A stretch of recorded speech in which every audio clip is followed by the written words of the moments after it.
Today,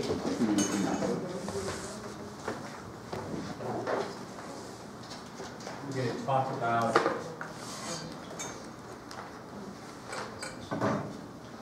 rational functions.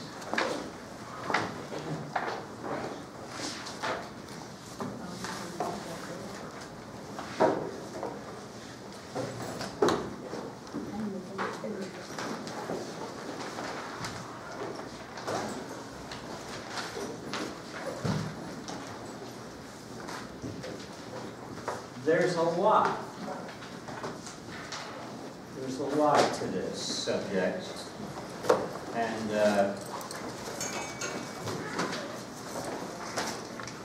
we don't actually have a lot of time.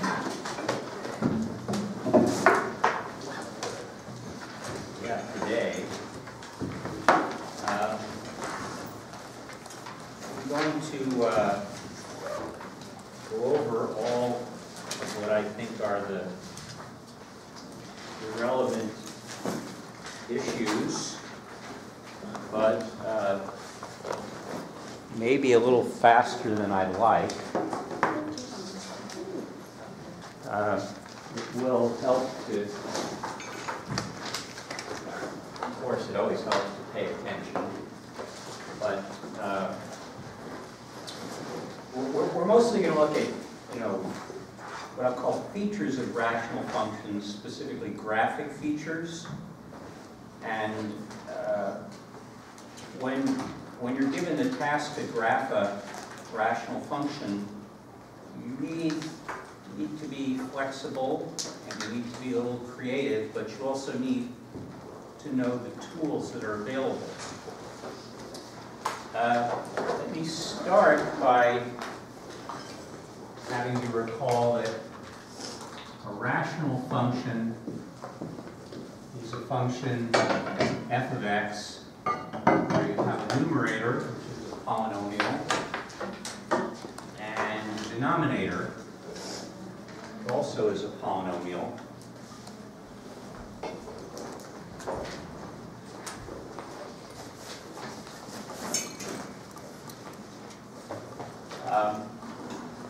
It's just a function. Put in an x, you get a value. Although it's good to recall that wherever q of x is equal to 0, you're going to have a hole in the domain. Right?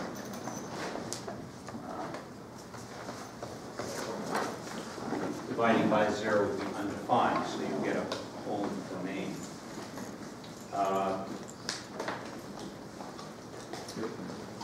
There are some things from polynomials that will be useful to look at when you're thinking about a rational function. Specifically, the polynomial p of x.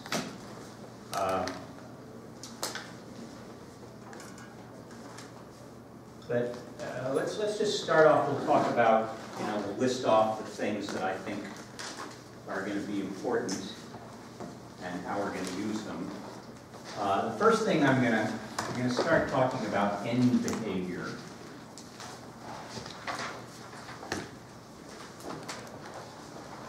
What happens to the function, to a rational function, is you get very positive or very negative. This was something we looked at for polynomials, and there'll be some similarities. Then we're going to look at asymptotes.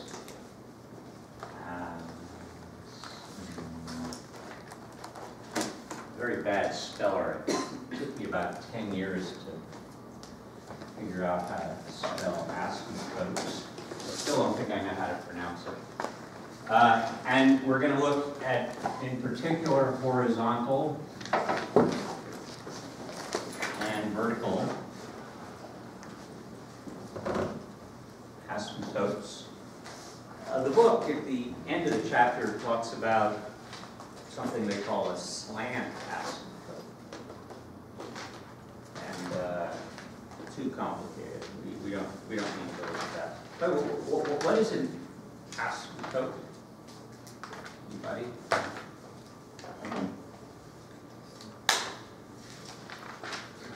Is that a raised hand? No? Okay. Anyone? JC? It's a line on the graph that the function can't touch. Okay, I heard the part about it's a line on the graph. All right, and what is it about that line? The graph can't touch it. The function, when it's drawn on the graph, it can't touch it. My ears are just not reaching back all the way to get all the. I think I hear what you're saying. It's a line where your function gets closer and closer to it. Is that what you said? Something like that? Yeah. It never gets there, but the further you go, it gets closer. So that can work both for a horizontal line or a vertical line. Your function could go like that.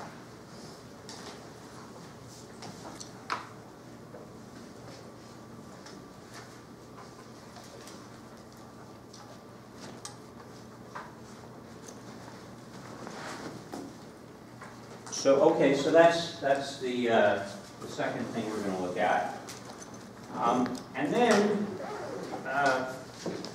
we're also going to look at the zeros of the function.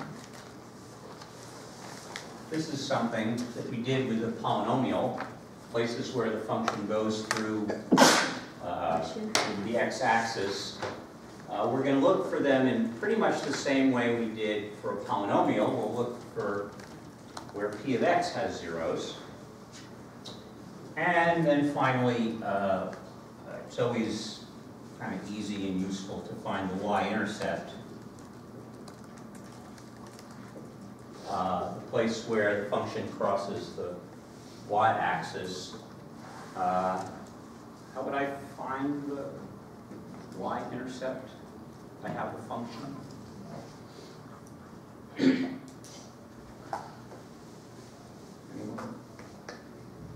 How would I point the function as on this line here, the y-axis? Set x to 0?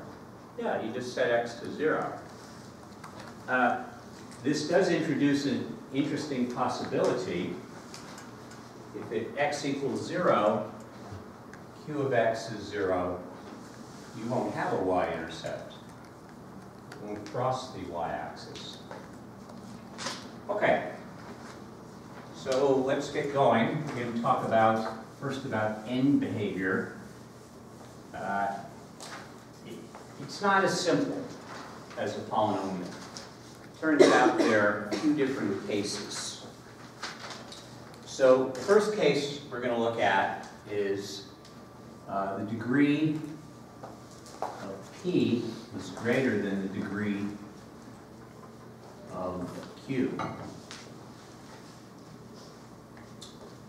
So here's an example. X to the 5th plus 1 over x squared minus 1. That's our function.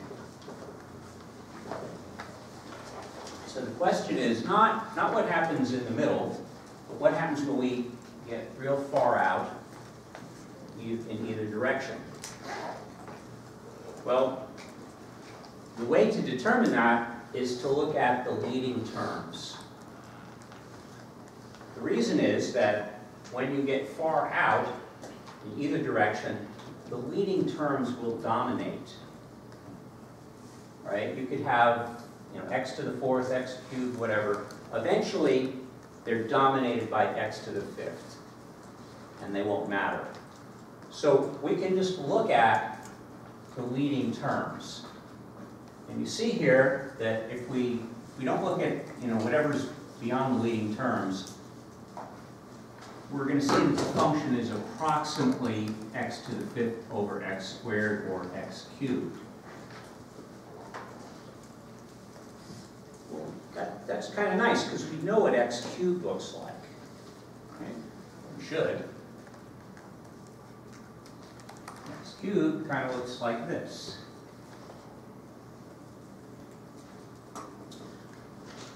this is not what our function looks like, but we know as we get far out, at some point, our function is going to look like this. So, paint it here. And actually, the further out you get, the closer it will be. So here actually is the function along with x cubed. You can see in here, here it doesn't look the same.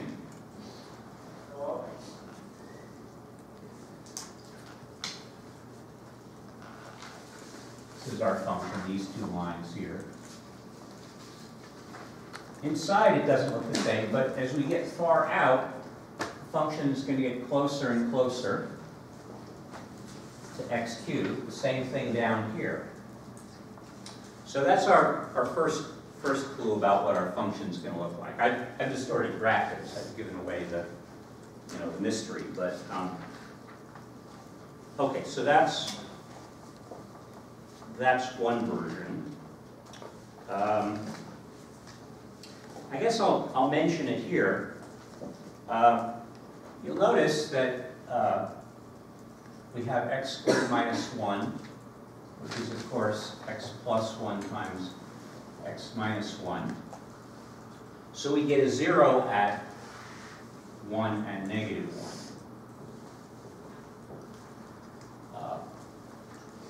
Wherever we have a 0 in the denominator, in the q of x, you have the potential to have a vertical asymptote. So, is this the right? I'm looking for it. It looks like we have one at 0, which is kind of odd. Did I graph the right function here? Yeah, I did. Oh, I see. Let's see what's happened. Let me draw this a little better. You can kind of see. There actually is an asymptote. This is 1. This is negative 1.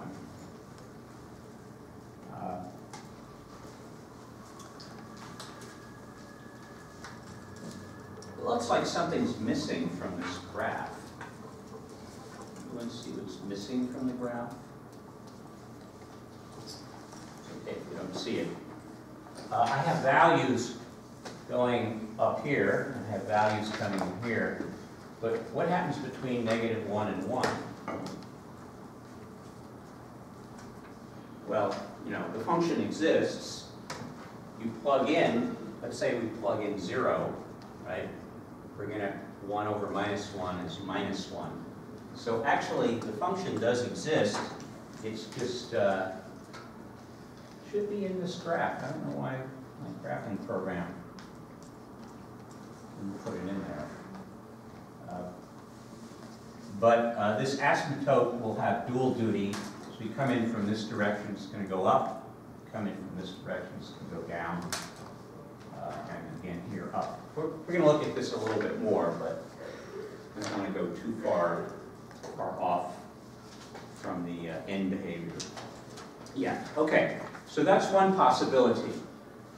Degree of P is greater than degree of Q. I guess we can put that here in cases. I'm just going to abbreviate P greater than Q.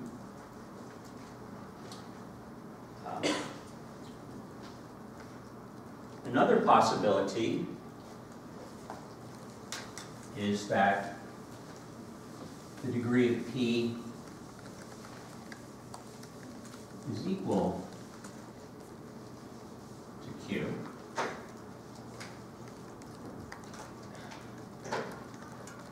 So let's take a look at an example of that. Let's look at f of x equals 2x squared plus 4 over x squared minus 2. So again, you can see if you ignore the lesser terms, this becomes approximately 2x squared over x squared equals 2. So that's where it's headed.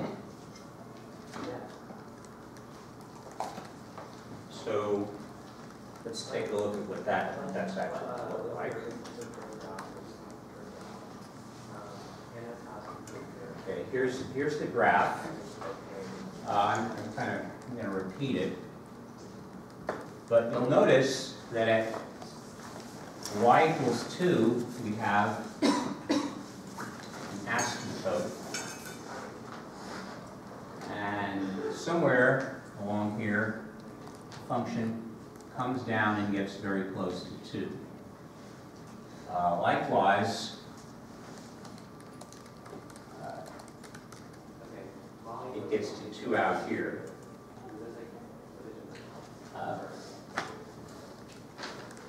This reminds me, there's one more item I want to put on the list here. It really doesn't have that much to do with rational functions specifically, but any function. It's the question of symmetry.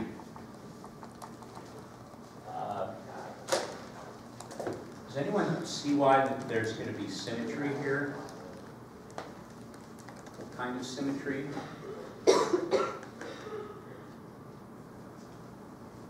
I mean, you can see from the graph it looks like this.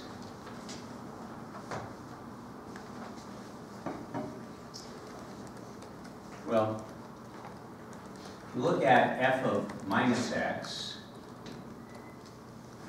that's 2 over minus x squared plus 4 over minus x squared minus 2.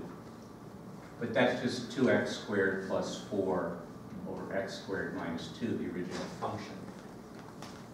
So that's what we call an even function, where f of minus x equals f of x. And the graph characteristic is it will be symmetric across the y-axis. Okay, so that's something you can use when you're trying to graph a rational function. If you know it's even, and you know what it looks like on one side of the y-axis, you'll know what it looks like on the other side. Again, because the end behavior has it going to 2, you have this asymptote at 2, so you have these kind of limbs coming down this way. But we also have here, we have, again, some zeros here. X squared minus 2 is x plus the square root of 2 times x minus the square root of 2. And again, you'll see there are these two vertical asymptotes that the function is moving towards. Okay, I just kind of threw this up. You can put this into a graphing device, graphing program, or graphing calculator.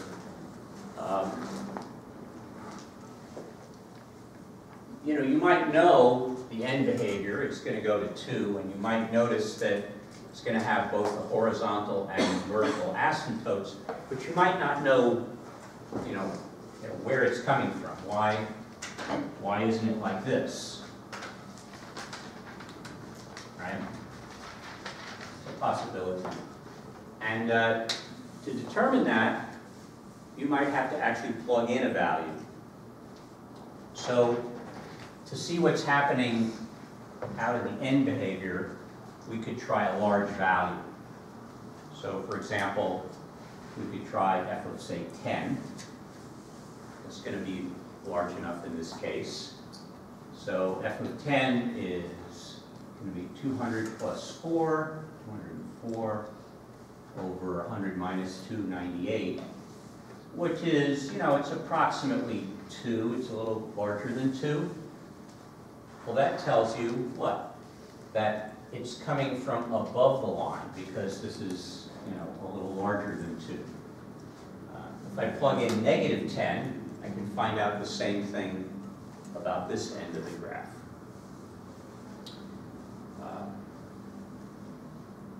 Similarly, when we get close to, I guess this is the square root of 2 and negative square root of 2, what's happening to the graph on either side of it? Well, you know what? I wrote down the wrong thing here. This is supposed to be 4. So these are just 2 and 2. That's what we've graphed up here. You can see the asymptotes are at 2. So I can plug in a value on either side of this. So, for example, if I plug in, say, f of 2 plus 0.01, well, this is a job for the calculator, right? I mean, this is going to be 2 times 2.01 squared plus 4 over 2.01 squared minus 4, and this is approximately 300. So that tells me when I'm just on this side of this line, my value is way up here. So now I know where this is going. If on the other hand, I plug in f of 2.0 minus 0.01. Again, something you could probably use your calculator for. Plus 4 over 2 over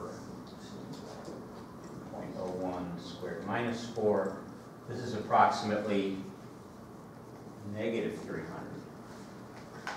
So that tells me that as I'm getting close to 2 from this side, from to the left, that my point's going to be way down here. So I some point way up here that's off the graph and one down here. You could do the same thing on this side of the asymptote, or you could use the symmetry. But that kind of gives you an idea of what this looks like. Again, that was the end behavior is to degree are equal. All right, so there's one more case here. What's the other case? We've gotten 2 out of 3 cases. What else could happen? Less than, sure. All right, let's take a look at what that might look like.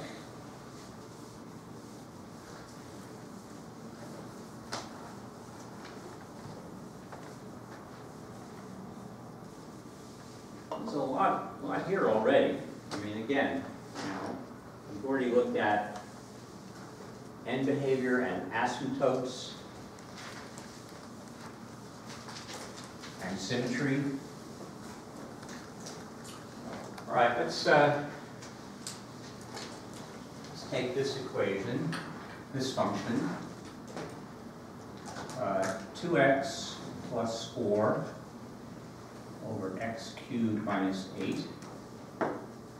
Let's think about the end behavior of this.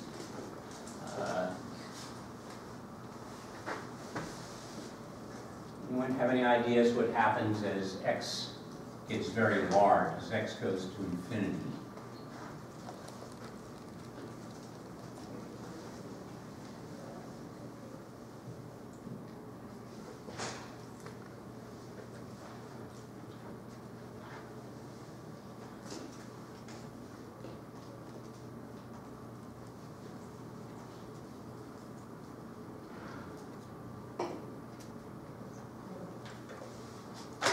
Thoughts on this?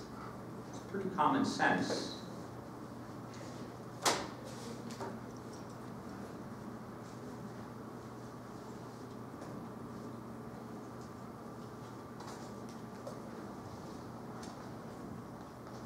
Christina, do you have any ideas?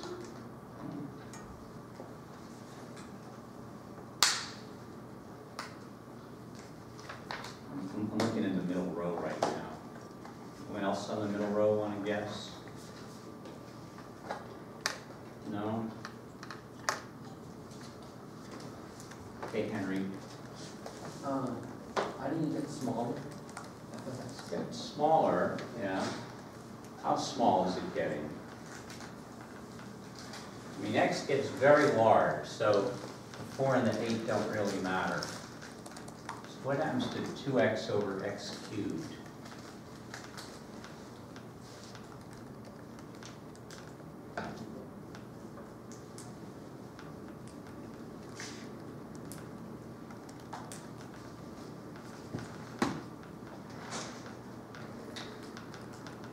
Everybody should be thinking about this, because this is the kind of little puzzle that you're going to need to deal with these. It's not a hard one, though. You are correct, it's getting small, but how small? This would be like an asymptote. Yes, that's true, but I still, where is that asymptote?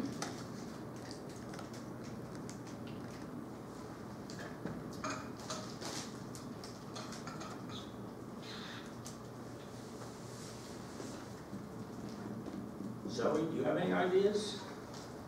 No. This is not a hard. Carlos? -2.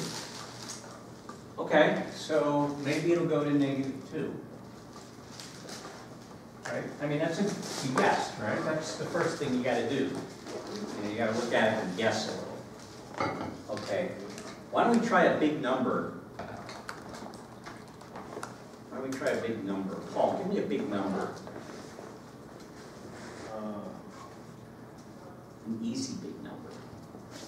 10. 10, okay. So that's 20 over 1,000 plus 4 minus 8. So that's 24 over 992. Okay.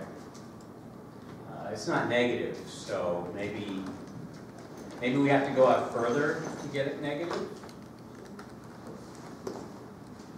No, that's not going to help. These are just going to get bigger than. This is the only place you get a negative, right? If you're like less than 10, you get a negative. Okay. Someone give me a bigger number. Alexis, can you give me a bigger number? 15? 50? Okay. So 2 times 50 is 100 minus 4. 50 times 50 cubed. Professor, it's +4. Oh, plus 4, thank you. Who can tell me what 50 cubed is?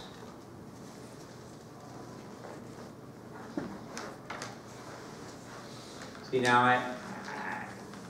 I understand that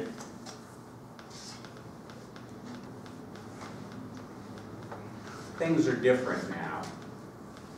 You know,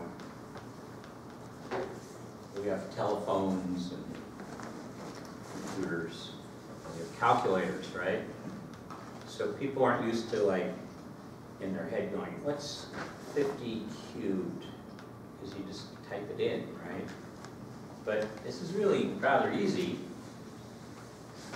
5 cubed is 5 times 5, which everyone knows.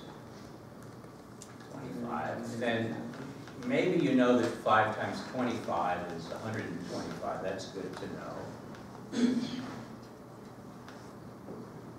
But there was a 0, so you get 3 zeros, right? That's minus 8, right? So 104 over 2, 1, 2, 4, 9, 9, 2. Okay. Well, that's a lot smaller, isn't it, than that? Anyone see where this is going yet?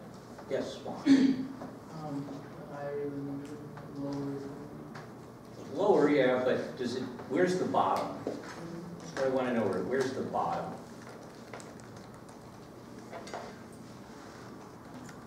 I mean, it's not going to get negative, right? 0. Yeah. Yeah, f of x is going to 0. Okay. Well, let's try and draw that.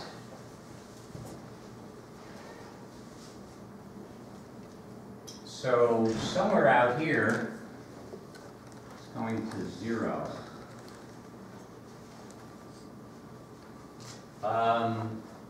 We saw it's positive, right? We put in some values. We know it's coming from above. What about if it gets very negative? What happens? Well, again, you want to try what I showed you before. If the 4 and the -8 go away because they're dominated, right? You get 2x over x cubed, which is just 2 over x squared. That ought to tell you where it's going, right? It's going to 0 again, because x just keeps getting larger. But from which direction? At the end, which direction is it coming from? The top or the bottom?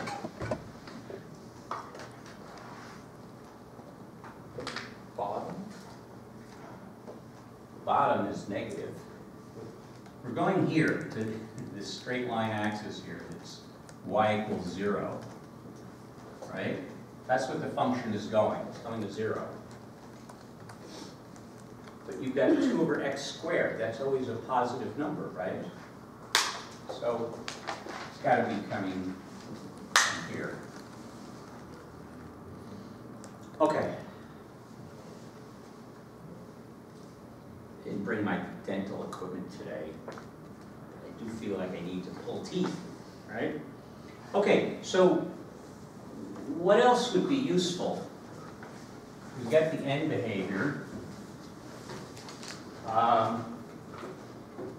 We saw you get a horizontal asymptote when the degrees are the same. Where again do we find vertical asymptotes? Picked up on that yet?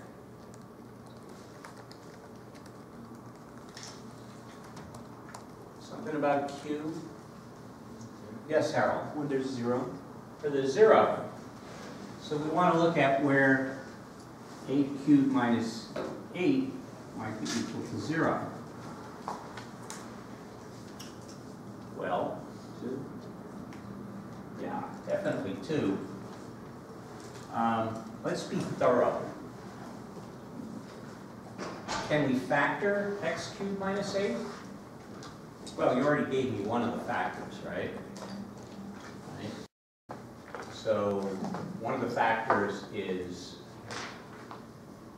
x minus 2. So again, I can do my synthetic division. So if I say 2, 1, 2, 2, 4, 4, 8, 0. Well, what does that tell me? It tells me the other factor is x squared plus 2x plus 4.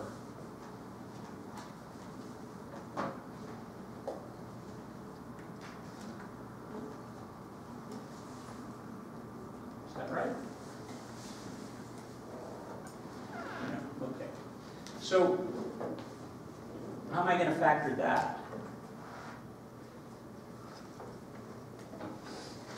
Amsita, do you remember how we're going to factor that? Carefully.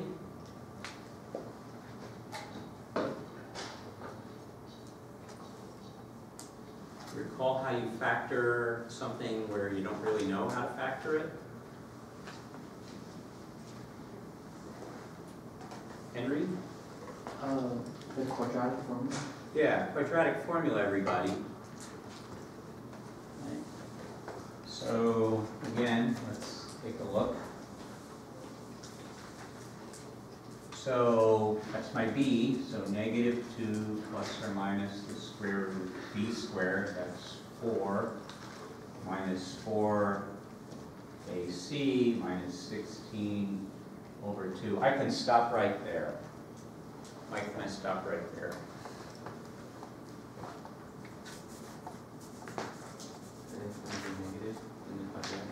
Yeah, this is going to be negative, which means it's going to be a complex root. I'm graphing in the real plane here, so. Okay, so now I know my only root is at 2. So I'm expecting to find an asymptote there. All right. What if I'm just a little on this side of it? On that side of 2, f of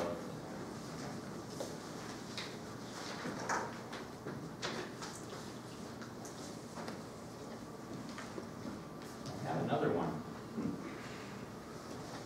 There it is.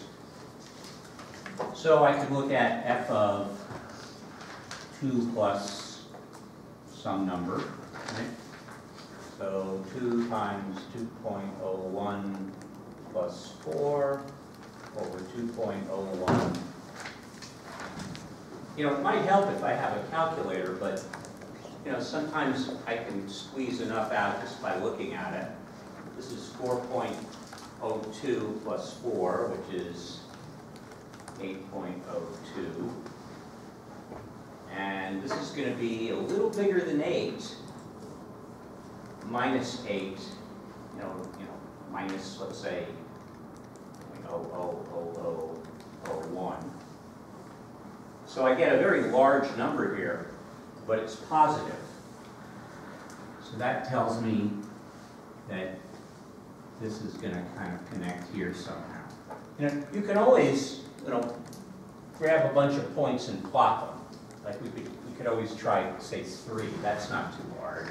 That would be 6 plus 4 is 10 over 1, right? So we know 3 is, this is 10.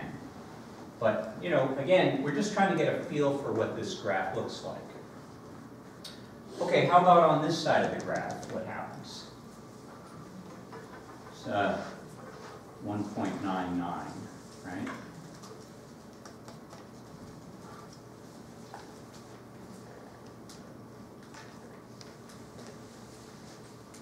Well, again, this is just going to be 3.98 plus 4, which is 7.98. This is a little less than 8, right? So I'm going to, again, get like negative 0.0001 something. Again, a very large negative number. That tells me that down here, going down. Just because it's a nice simple number, let's plug in 0. It's negative 1/2. Oh, that's my y-intercept. So if there's 1, it's going to go through here. Okay, that's useful.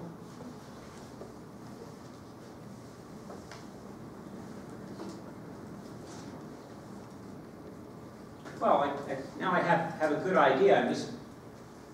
I'm kind of like wondering what happens here.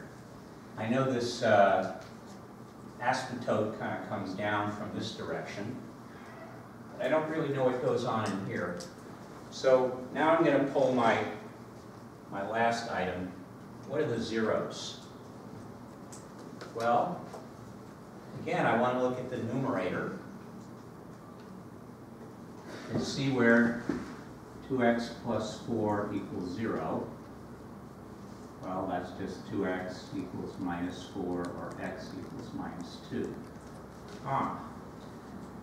So now I know where this is going through the axis, right? And something happens here. I'm not sure I can investigate that, but I'm pretty sure we're gonna go like this. Why don't we look? Let's check what the calculator would have told us.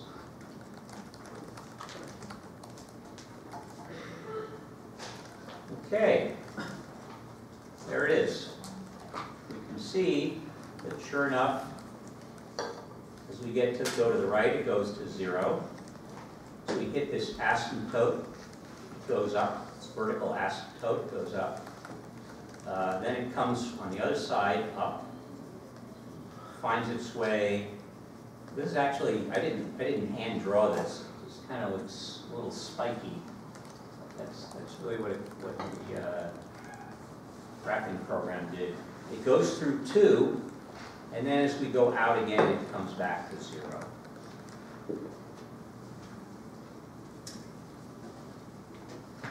That's a lot. That's a lot. You're going to do some homework and you practice this a little bit. You're going to need all these tools. Just review it again. You're going to look at the end behavior. That tells us, like, you know, we have an asymptote out there. Does it kind of shoot off like some other function like x cubed, right, or x squared? Right? That's going to tell us a lot. If the 2 degrees are similar, we're probably going to get a horizontal asymptote. Wherever we have zeros, we're going to find vertical asymptotes. Zeros in the Q, sorry, Q. Zeros in the P, that's going to tell us where it's going to go across the x-axis. And finally, you know, we might have a y-intercept where it's going to go across the y-intercept. And I didn't mention it, but of course you can always plot some points. That helps too. The reason we just don't say, well, plot some points is you may not plot the right points that really tell you what the thing looks like. I mean, here I probably could use some just to see, you know, see that the graph really never gets very far above 0, the way I drew it. How do I do that? I lose things so easily. All right. Yes? Could you repeat that again? You said zeros in the cube there. I'm sorry, I said zeros what? Zeros in the cube. Like the... Oh, yeah. If you have a 0 in the denominator, that's the q of x, you're going to, almost always you're going to get a vertical asymptote. Since I'm waving my hand, I want you to look at it. Okay, thank you. You then can use this technique, look nearby to see, is it going up or is it, you know, going down, right? And then on the other side, you can use that same strategy for a horizontal asymptote. Pick a big number and you see is it positive or negative. Or in the second graph we looked at, you know, you have to see which side of 2 is, you might have to see which side of 2 it's on.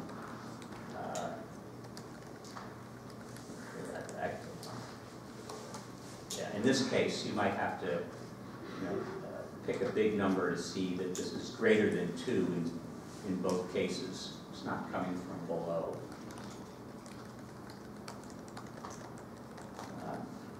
All right. That's the basics. There are still some, there are a few little tricky things. You could even call them gotchas. I'll give you an example.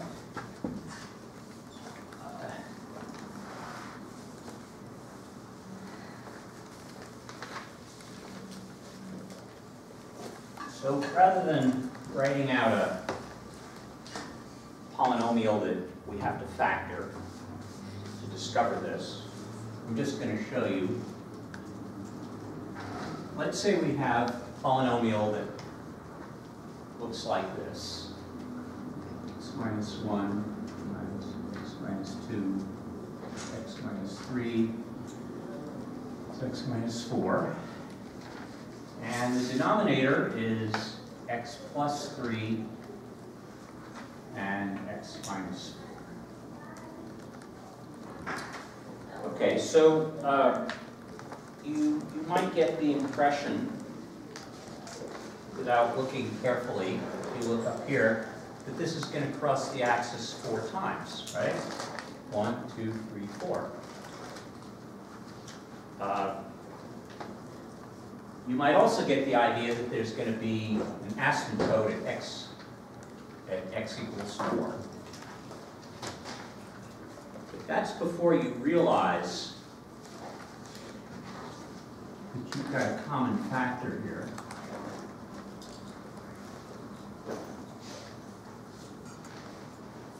Let's think about that, what that common factor is going to do to our function. Right? What's the value of that common factor? What's the value of x minus 4 over x minus 4 going to be most of the time? 1 most of the time.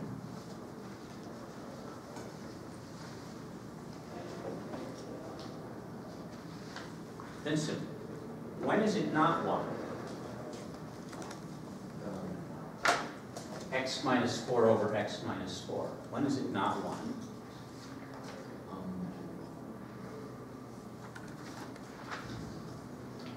Sure. Anybody? When x equals 0. When x is 0? No, when x is 0, it'll be minus 4 over minus 4, it'll be 1. X is 4. Who said that? Thank you.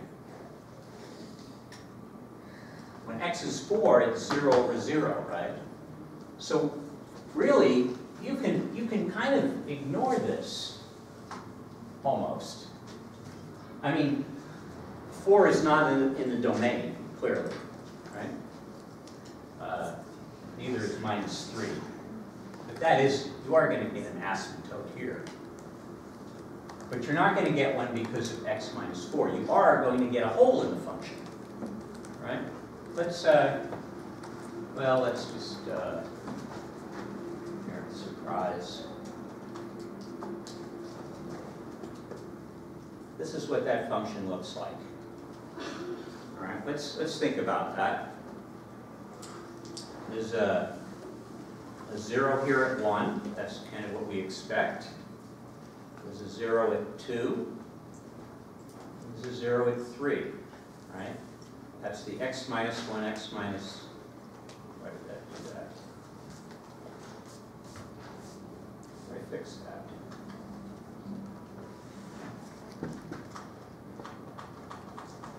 Okay. So we get those 3 zeros. Now notice here at 4 we don't have a 0, right? Because on either side of this point, 4, x minus 4 over x minus 4 is 1. So whatever the value is, it doesn't have anything to do with x minus 4 over x minus 4. It has to do with the rest of the polynomial, the rest of the function. And if you think about it, you know, the function just, every point is just this nice continuous line except a little teeny tiny hole where 4 is. No value there. And then if we look a little to the left, what do we see going on down there? Well, at minus 3, this isn't a very good graph, is it? Because it doesn't really show what's going to happen over at 3. We've got 1. Oh, well, something we can do here is we can plug in 0, right? If we plug in 0, what do we get? Well, x minus 4 over x minus 4 is 1. So minus 1, minus 2, minus 3. That's minus 6 over 3 is minus 2. So you can see that it has an intercept at 2. And then it does this kind of stuff. But what I left off of this graph is what happens way out at the other end. Yes? If you plug in 0 for the denominator, don't you get -3? Oh, no, never mind.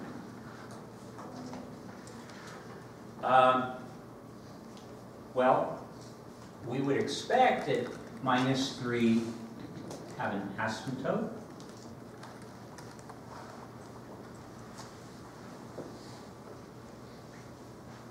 The question then is, what happens to the graph out here? And what happens, on this side of the asymptote? All right, so let's, again, we can ignore the x minus 4 part because we know it's going to be 1. So we put a really big number out here. What are we going to get? We're going to get x cubed plus some other terms over x plus 3. This is just going to go to x squared. So we know that out here, this is like our parabola. It's going to x squared. What happens close to -3? Well, what about -3.1? Right?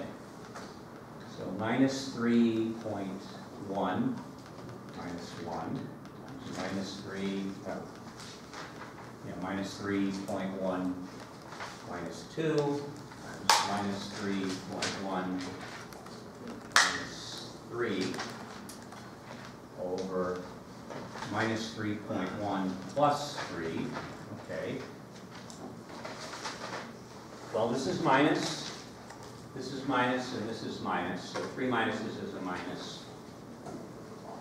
Minus 3.1 plus 3, well, that's positive. I'm sorry, that's negative also.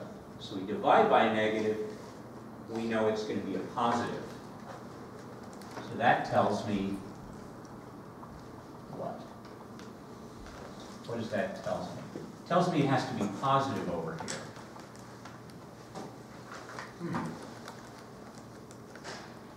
Oh, and this is a very small number. So it's going up. Okay. And I may not have the shape quite right here, but that's the behavior.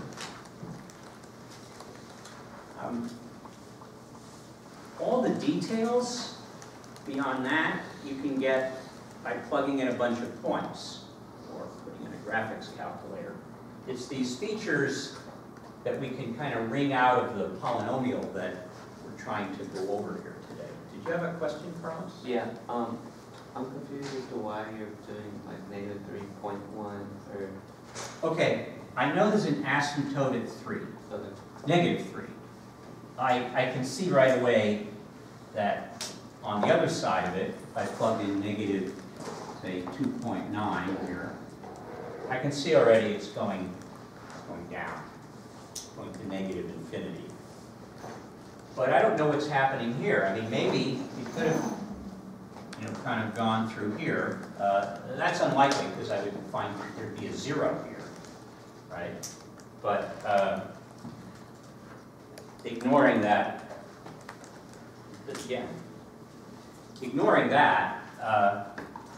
I want to actually see that as I get close to this, it goes up and it's positive.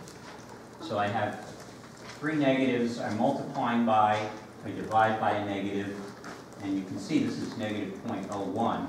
As I get close to this asymptote from this direction, this number is going to get smaller and smaller and smaller.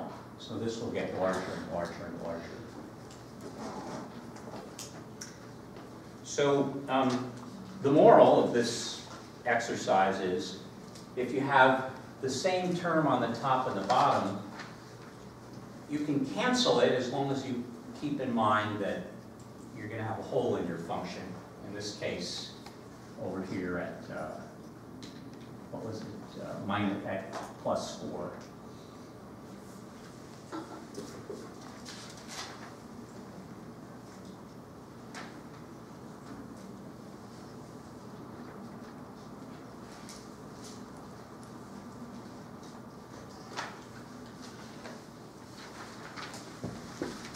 I guess we want to look at just one more example like that.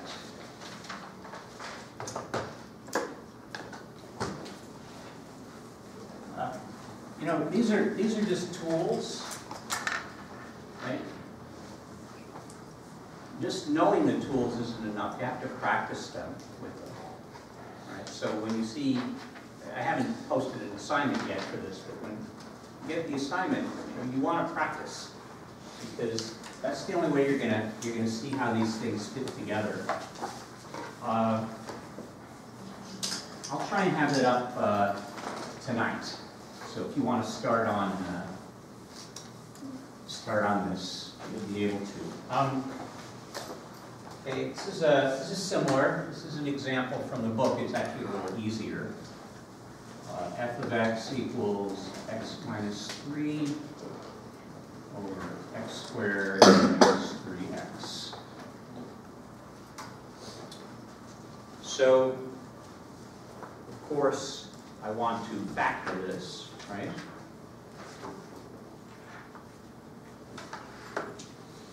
Take out an x minus 3. And I see there's a common factor, which is nice, because really, except for at 3, my function is equal to 1 over x. Before we actually graph this, is anyone familiar with the graph of 1 over x? Has anyone run into that before? Okay. Well,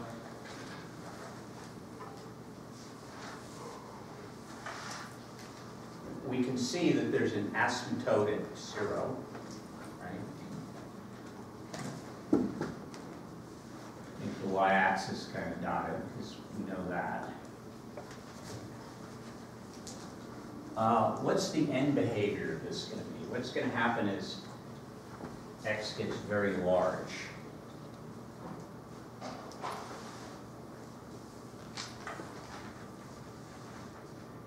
What happens to 1 over x is x gets very large. It gets smaller. It's going to get very small. It's going to head. Where's the bottom going to be? I mean, it's not going to get negative, right? How close can we get to 0? As close as we want, really, right? So we know out here, it's going to look like this. As we get close to x equals 0, what happens? We get a very small number here. 1 over a small number is very large.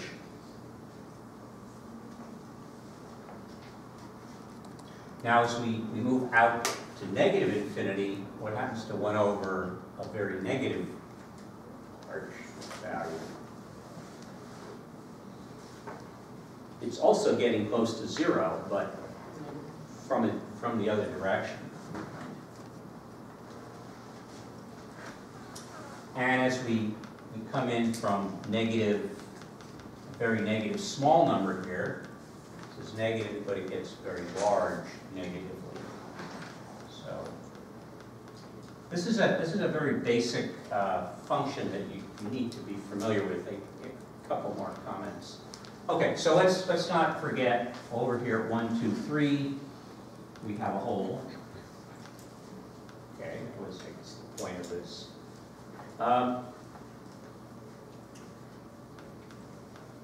This is actually a well-known shape, although usually you don't see it on its side like this. Usually you see it like this. Does anyone know what this shape is?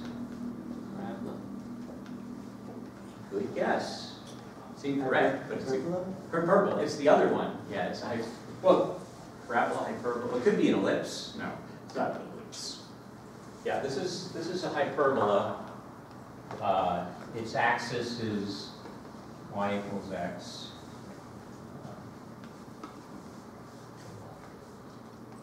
Hyperbolas have two asymptotes.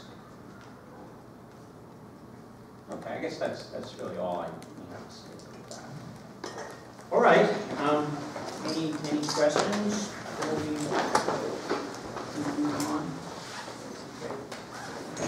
Oh, a word. Today they're taking over this room next store, so I won't have office hours there. I'll be in my office if anyone wants to come at 1 o'clock. And in general, if you don't find me in that office in there, come to my office in Harding.